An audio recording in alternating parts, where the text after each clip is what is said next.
নমস্কার বন্ধুরা, পূজাস কুকিং কর্নারে সবাইকে স্বাগত। আমার আজকের রেসিপি রথযাত্রা স্পেশাল জিলিপি।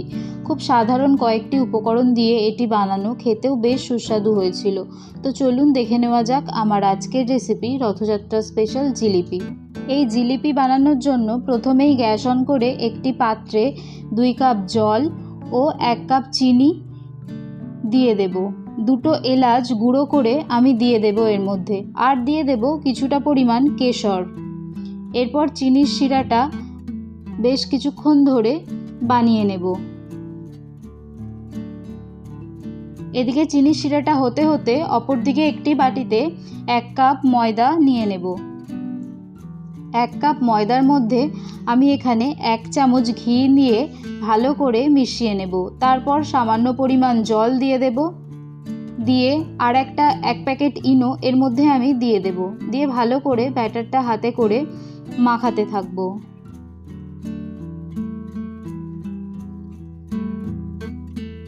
এরপর আবারও কিছুটা জল দিয়ে বেশ কিছুক্ষণ ধরে ফেটিয়ে খুব ভালো করে ব্যাটারটা বানানো হয়ে গেলে খুব সামান্য পরিমাণ নুন দিয়ে আবারও একবার ফেটিয়ে নেব। দিয়ে এটাকে 20 মিনিটের মতো রেখে দেব। অন্যদিকে গ্যাস অন করে আবারও কড়াই বসিয়ে দেব।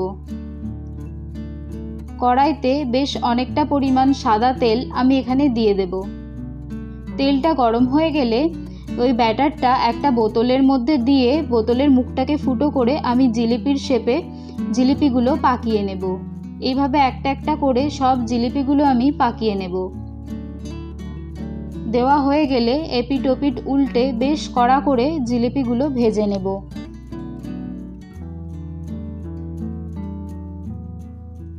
বেশ কড়াভাবে ভাজা হয়ে গেলে জিলিপিগুলো তুলে নেব।